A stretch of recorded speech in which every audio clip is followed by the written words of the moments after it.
ऐसी है शरारतें करने दो। दिल तो ये बच्चा है, इसे शरारतें करने दो। Yes, I may be more salt than pepper, getting naughty better late than never। उम्र ही कुछ ऐसी है, हमें शरारतें करने दो। जोश मोबाइल हर दिल में जोश लाए।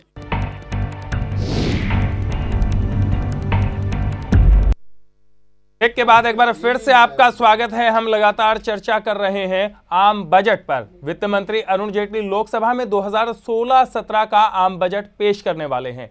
आम बजट को लेकर व्यवसायियों की अलग अलग अपेक्षाएं और आशाएं हैं। देखिए क्या कुछ मांग रहे हैं वित्त मंत्री अरुण जेटली से व्यापारी और व्यवसायी। 29 तारीख को संसद में आम बजट पेश करेंगे। रेल बजट पेश हो चुका है, लेकिन आम बजट से लोगों की कितनी उम्मीदें हैं, यही आज जानने के लिए हम हरिनगर में पहुंच गए हैं। लोगों से जानेंगे कि किस तरह की उम्मीद आम जनता लगाए बैठी है, किस तरह की उम्मीदें आम लोगों को है। महंगाई दिन पर दिन बढ़ रही है, महंगाई भरे दौर में क्या उम्मीदें लोगों की है, आज ये जानने के लिए हम यहाँ पर पहुँचे हैं। लोगों से बातचीत करेंगे, उनसे जानेंगे कि आखिर क्या कुछ उनकी उम्मीदें हैं और क्या उन उम्मीदों पर अरुण जेटली खरे उतरेंगे, ये भी वाकई देखने वाली बात होगी। सर, आपसे जानना चाहेंगे आपका नाम? प्रमोद शर्मा। प्रमोद जी, ये बताइए कि किस तरह की उम्मीदें आप लगाए बैठे हैं इस बार अरुण जेटली से, क्योंकि रेल बजट पेश हो गया है, उसको जाहिर तौर पे लोग सराह रहे हैं, लेकिन क्या आम बजट से उम्मीदें हैं आप लोगों को? मैडम, हम अरुण जेटली जी से ये उम्मीद चाहते हैं कि वो टैक्स में जो ITR की है उसकी लिमिट को बढ़ाया जाए ताकि मिडिल क्लास को फ़ायदा हो। और दूसरा, जितनी भी ये खाद्य सामग्री है उस पर सरकार के अंकुश हो कीमतों पर। ऐसा नहीं है जो सारी बाज़ार के ऊपर ही निर्धारित हो जाए। जब जहाँ पर कमी आती है वहाँ पर उसको पूरा किया जाए सरकार की तरफ से। सरकार के पास स्टॉक होना चाहिए जिससे कीमतों पर लगाम लगाई जा सके। मार्केट पे जो भार है वो बढ़ता चला जा रहा है, जाहिर तौर पे दिक्कतों का सामना करना पड़ता है। और भी लोग हमारे साथ मौजूद हैं, उनसे बातचीत करने की कोशिश करते हैं। सर, आपसे जानना चाहेंगे आपका नाम? SK Arora from Harinagar. अरोड़ा जी, क्या कुछ उम्मीद लगाए बैठे हैं इस बार सरकार से? क्या कुछ उम्मीद है इस बार वित्त मंत्री अरुण जेटली से? हमें अरुण जेटली से उम्मीद तो यही करनी चाहिए कि आम आदमी के लिए कोई रियायतें करे। जैसे आज खाद्य सामग्रियाँ हैं, रोटी कपड़ा मकान की जिद्दोजहद में जो इंसान इस वक्त उलझा हुआ है, टैक्सी इतने बढ़ते जा रहे हैं, हर चीज़ के ऊपर भार बढ़ता जा रहा है, पॉकेट के ऊपर इतना भार बढ़ गया लोगों के। हम चाहते हैं कि हमें ये उम्मीद करनी चाहिए कि इन चीज़ों में कोई कटौती करे, महंगाई वगैरह पर इनको अंकुश लगाना चाहिए ताकि आम पब्लिक जो इनका साथ देती है, हम मिडिल क्लास लोग ही तो इनको वोटों में जिताते हैं, इसलिए चुनकर भेजते हैं और ये हमारा ही गला काटने में लगे हुए हैं। तो ऐसा नहीं होना चाहिए। हम चाहते हैं कि अरुण जेटली जी को कुछ ऐसा सोचना चाहिए जिससे आम आदमी को कुछ राहत मिले। सर, आपका नाम? मेरा नाम दिनेश जैन है। दिनेश जी, ये बताएं कि किस तरह की उम्मीद आप लोग लगाए बैठे हैं, क्या होना चाहिए खास आप लोगों के लिए इस बजट में? सबसे पहले तो लोगों की महंगाई जैसे आप देख रहे हो कि किस चरम सीमा पे पहुंच चुकी है। गरीब आदमी रोटी के लिए जद्दोजहद कर रहा है और मार्केट इतनी ख़राब हो गई है, बिजनेस लोगों के पास रह ही नहीं है। सरकार को इस तरफ ध्यान देना चाहिए कि बिजनेस के अगर लोगों के जो ठप हो चुके हैं कि किस तरह बिजनेस को उठाया जाए। इकोनॉमिक्स बिल्कुल गिरती जा रही है और आप देखते हैं कि टैक्स में भी इनको बढ़ाना चाहिए, लिमिट बढ़ानी चाहिए टैक्स में भी। ये कुछ उस चीज़ पे तरफ ध्यान दे और लोगों की महंगाई की तरफ देते आए। रेल बजट के लिए देख लीजिए कि रेल बजट में पहले रेल के किराए बढ़ा दिए और रेल बजट में ये कह रहे हैं कि हमने कुछ बढ़ाया नहीं है। किस तरह मतलब लोगों को घुमा फिरा के नहीं, सीधी बात करें कि सीधी छूट दी जाए लोगों को। महंगाई किस तरह पहुँच गई है चरम सीमा पर, आप देख ही रहे हैं। बिल्कुल, तो महंगाई जिस तरह से चरम सीमा पे पहुंच गई है, महंगाई से राहत लोगों को मिलनी चाहिए। लोगों की साफ तौर पर उम्मीदें यही है कि जो महंगाई है वो कम होनी चाहिए, टैक्स का जो दायरा है वो बढ़ा देना चाहिए जिससे कि लोगों को राहत मिले, क्योंकि इससे भ्रष्टाचार भी जाहिर तौर पे होता है। और लोगों का साफ तौर पर कहना है कि अगर सरकार की तरफ से टैक्स की सीमा बढ़ा दी जाती है तो लोगों को राहत मिलेगी और भ्रष्टाचार भी कहीं ना कहीं दूर होगा। नाम राजेश शर्मा। राजेश जी, किस तरह की उम्मीद इस बार आम बजट से है? बजट से तो हमें कुछ फ़ायदा मिलता ही नहीं है। हर बार महंगाई बढ़ती जा रही है और देखा जाए तो मार्केट बिल्कुल ही ख़त्म हो चुकी है। बिल्कुल काम धंधे है नहीं मार्केट के अंदर। एक आम आदमी जो है वो रो रहा है कि बिज़नेस बिल्कुल है नहीं।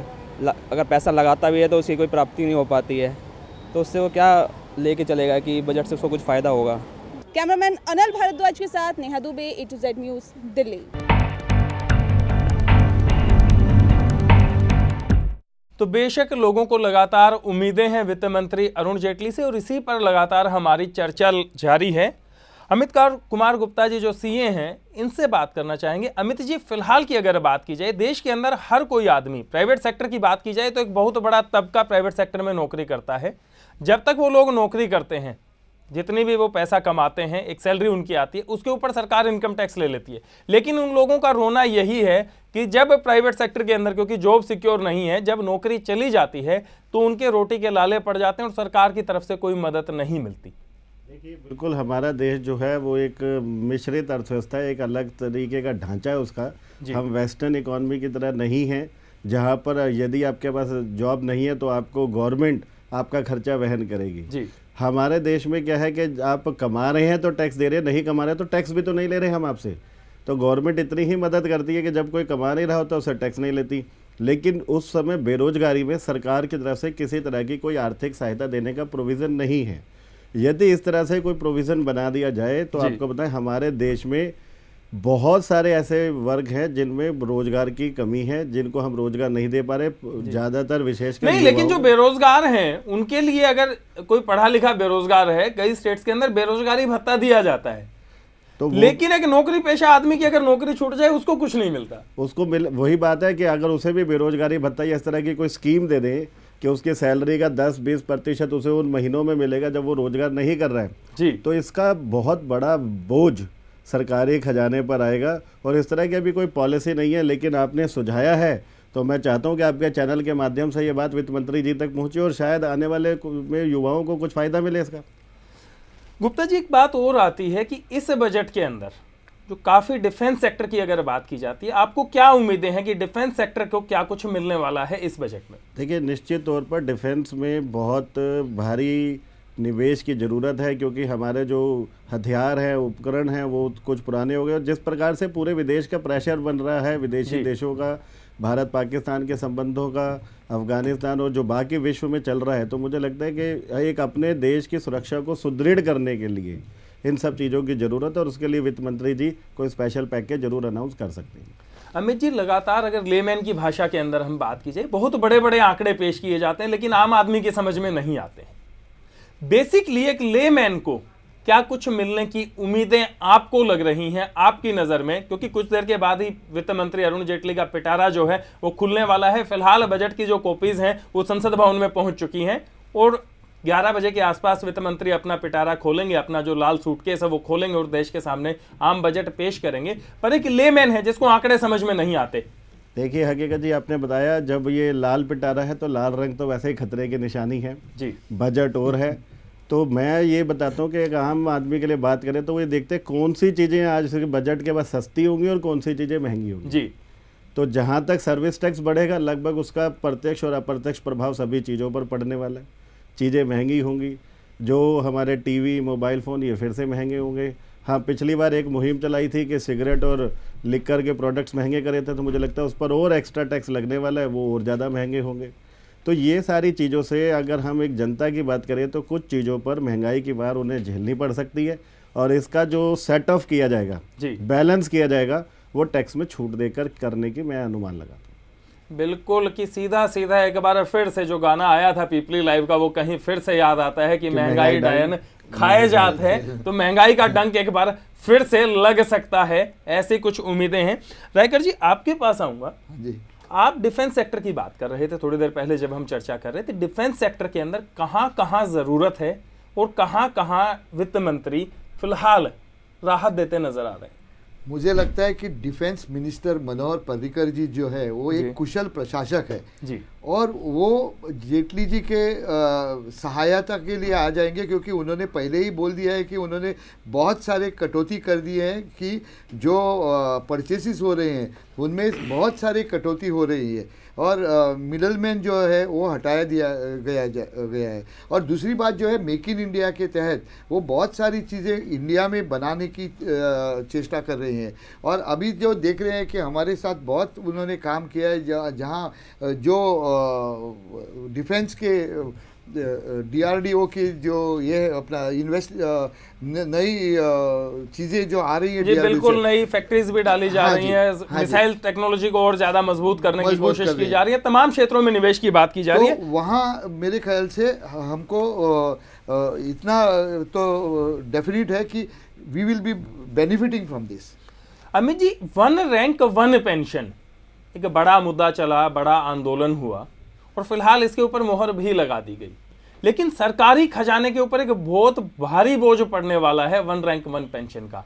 इससे किस तरह से निपटेंगे वित्त मंत्री? देखिए, ये एक बिल्कुल आपने बताया उत्सुकता का विषय अभी हमारा कि बजट में क्या इसके लिए प्रावधान रखा जाएगा, क्योंकि ये बीच में अभी लागू किया गया है, इस पर मोहर लगी है, तो उसका बजट में क्या प्रोविज़न है कि जो अतिरिक्त भार इसका सरकारी खजाने पर पड़ रहा है, तो मुझे लगता है कहीं ना कहीं उसकी कहीं और क्षेत्र से, जैसे सर्विस टैक्स से आपने बताया, दूसरे तरीके से अत्यधिक टैक्स वसूले जाएंगे और उसी से इसका वहन किया जाएगा। मेरे ख्याल से 1 लाख का और भी 1 लाख करोड़ का और भी सेवंथ पे कमीशन की, 1,38,000 करोड़ का वो है, वो भी बाहर पड़ने वाला है। तो कहाँ से पैसा आएगा वो भी देखने लायक चीज़ है। तो हम ऐसा नहीं कह सकते कि वो आंकड़ों का खेल है, तो आंकड़े इधर से उधर हो सकते हैं, उधर से इधर, लेकिन सब लोगों को राहत मिले ऐसा तो हो ही नहीं सकता। और आज अगर आप देखें तो उनकी बॉडी लैंग्वेज अगर देखें तो बहुत सीरियस दिखाई दी। बिल्कुल, वो इसीलिए क्योंकि देखिए सारी चीज़ों पर हमें खर्चा करना है। 1,38,000 करोड़ रुपए का सेवंथ पे कमीशन है, बाकी जगह भी हमें राहत देनी है, स्पेशल पैकेजेस देने हैं, एजुकेशन है, हेल्थ है, तो कहीं ना कहीं जब तक टैक्स से रिकवरी नहीं होगी तो फिर तो घाटे का ही बजट बनता रहे। राकेश जी, दोनों की बातें आपने सुनी हैं, हर जगह से पैसा निकालने की ज़रूरत है, दूसरी जगह लगाने की ज़रूरत है। वन रैंक वन पेंशन के लिए पैसा चाहिए, सेवंथ पे कमीशन के लिए पैसा चाहिए, किसानों को राहत देनी है उसके लिए पैसा चाहिए, टैक्स बढ़ाए जाएंगे, एक तरफ जीएसटी की भी बात की जा रही है, कैसे मैनेज होगा सब कुछ?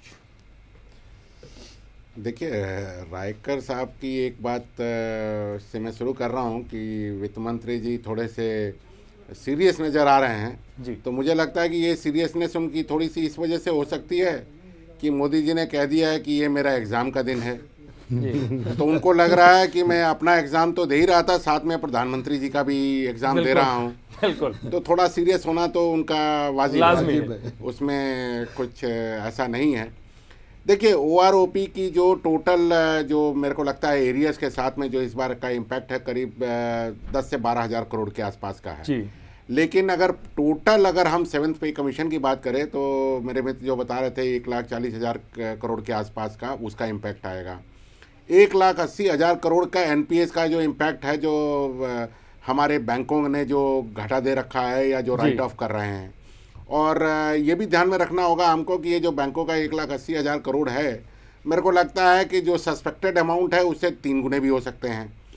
तो अगर इन चीज़ों को अगर हम कंबाइन कर लें, उसको कंबाइन करने के बाद ही वित्त मंत्री कुछ आगे की सोच सकते हैं कि आप बताइए हमारे डेवलपमेंट का खर्चा कैसे निकलेगा। इसलिए इस सर्विस टैक्स का नंबर 1 इसको तो बढ़ना करीब मैं लाजमी मानता हूँ, इसको 15% तक लाने की मैं पूरी उम्मीद कर रहा हूँ। दूसरी चीज़, ये जो एक सरकार को फ़ायदा हुआ है, जो पेट्रोलियम प्रोडक्ट का या पेट्रोलियम उससे जो कम हुआ है $128 से लेकर के और नीचे जो है आज $30 तक आने का, और वो जो ड्यूटी से जो बेनिफिट हुआ है जिसकी वजह से घाटा को उन्होंने मैनेज कर लिया है, ये शायद अभी कुछ समय आगे तक भी चलता रहेगा। लेकिन ये लॉन्ग टर्म में हम ये मान करके चलें कि ये रिसोर्स मोबिलाइजेशन का एवेन्यू हमारे पास मौजूद रहेगा, ऐसा कुछ होने वाला नहीं है।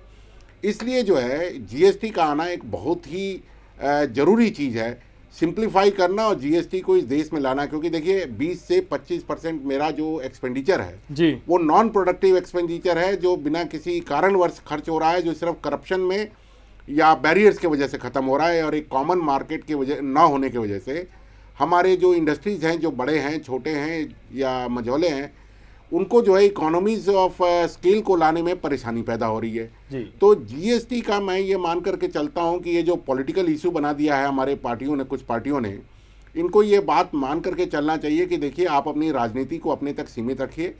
आप राजनीतिक पार्टियां हैं, बड़ी अच्छी बात है, राजनीति करने के लिए ही आप आए, राकेश जी, लेकिन देश पे राजनीति नहीं होनी चाहिए। ये देश का मुद्दा है, उसके देश के ग्रोथ का मुद्दा है, यहाँ के लोगों का मुद्दा है। तो जीएसटी को लाना मैं समझता हूँ कि हर पार्टी का फर्ज है, और जितना भी देर हो रहा है ये सबके लिए नुकसान की बात है। मैं राकेश जी को सहमत कर रहा हूँ, क्योंकि इस पूरी वर्ल्ड की हमारी ऊपर निगाहें टिकी हुई है कि ये जीएसटी अगर नहीं आया तो भारत का पूरा नाम इसमें ये हो जाएगा।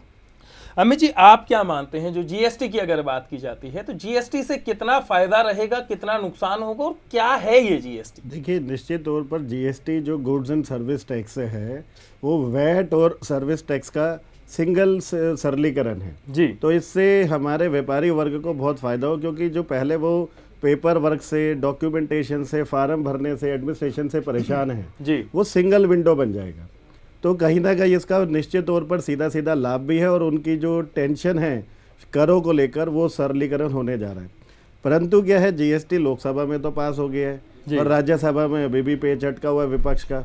अगर हमारा विपक्ष साथ दे और जनता की या व्यापारी वर्ग की भलाई के लिए सोचे तो निश्चित तौर पर उन्हें हमारे सरकार का साथ देना चाहिए। बेशक आप सीए हैं और लगातार व्यापारियों से और लोगों से टच में रहते हैं और हर कोई चाहता है कि जीएसटी जल्द से जल्द पास हो जाए। A to Z न्यूज में वक्त तो चला एक और छोटे से ब्रेक का और ब्रेक के बाद भी लगातार हमारी बजट पर यह विशेष चर्चा यूं ही जारी रहेगी। देखते रहिए A to Z न्यूज।